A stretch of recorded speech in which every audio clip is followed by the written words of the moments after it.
Hello world, another war broke out in Nagorno Karabagh. And right now, 120,000 people, Armenians, blockaded inside Azerbaijan are facing the threat of genocide. It's really tough talking about that, but we have to go through that and we have to hear this. Let's first go over chronology. War took place between Armenia and Azerbaijan in 2020, at the end of which Azerbaijan prevailed and truce was signed. Truce agreement was co-signed by Armenia, Azerbaijan and the Russian Federation, according to which 120,000 Armenians were to live in the enclave region of Nagorno Karabakh with a corridor linking to Armenia. And guess who was trusted with peacekeeping mission in Nagorno Karabakh? The Russians. And at the end of 2022, they fucked up. The corridor was blockaded, the Lachin corridor by Azerbaijan, with Russian troops saying, oh, oops, okay, so they just closed that. Although we were supposed to make sure it doesn't close.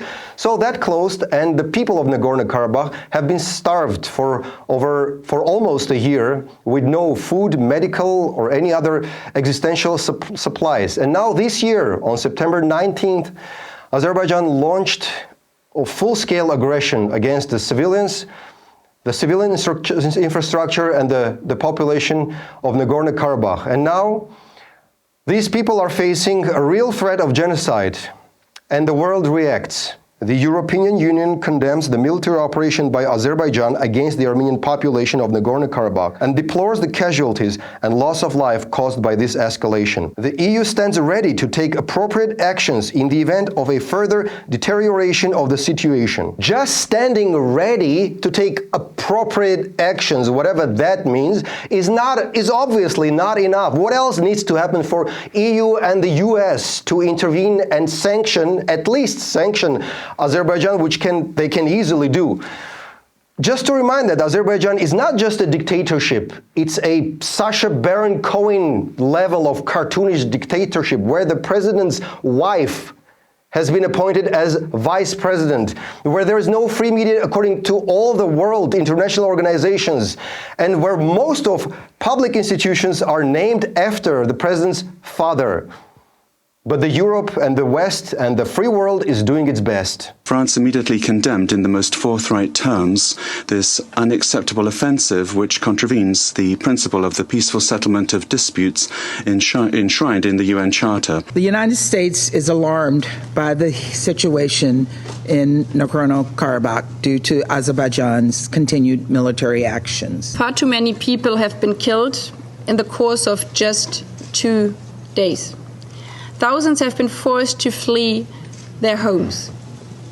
Azerbaijan has chosen to create facts on the ground by military force. The UN Security Council members, the US, France, Germany, many other countries condemned in very strong terms the aggression by Azerbaijan, but still no sanctions.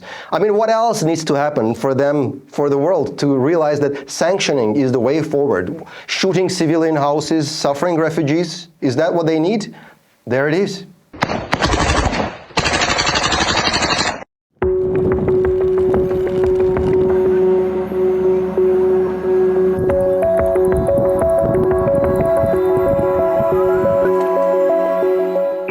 Շատ մարդ կա, մենք օրինակ ուտելիք չունենք, բայց մարդիկ եկել են փայտով, կրակ են վառում, կարտոֆիլ են հեծում, երեկվանից այստեղ են երեխեքի հետ, ահա որ տխուր վիճակ է. This is a textbook ethnic cleansing that we all agreed not to allow ever again, especially after the Rwandan genocide. Remember that one, that when the world didn't intervene and a lot of people died? Well, that's what's happening now, and the world is eloquently silent about that. Or, I beg your pardon, the world says we stand ready to take appropriate action. They stand very ready if things get worse. I mean, how much worse?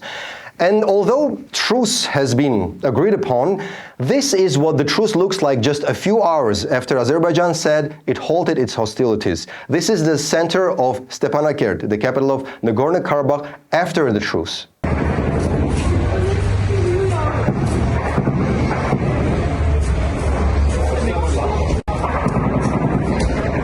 In addition, Azerbaijan claimed that it aimed only at legitimate military targets. And, well, here's one of them.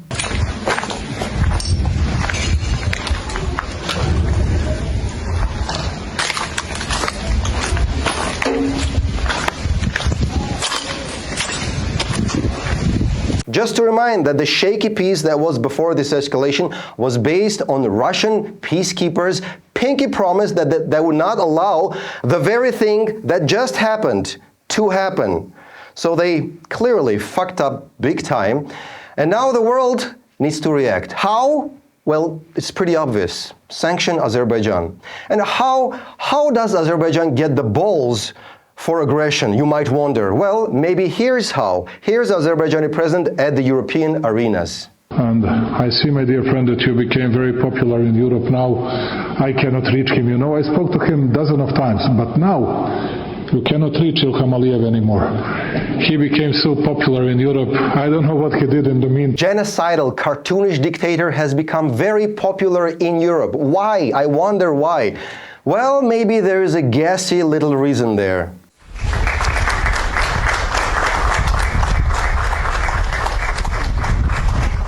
Gas clearly has a very silencing effect when it comes to brutal dictators. And now there's a choice. The world, the Europe, face a choice between life, humanity, their very own existential principles, and being friends with brutal dictators. And the lives of 120,000 Armenians in Nagorno Karabagh depends on that choice. Choose wisely. Sanction Azerbaijan.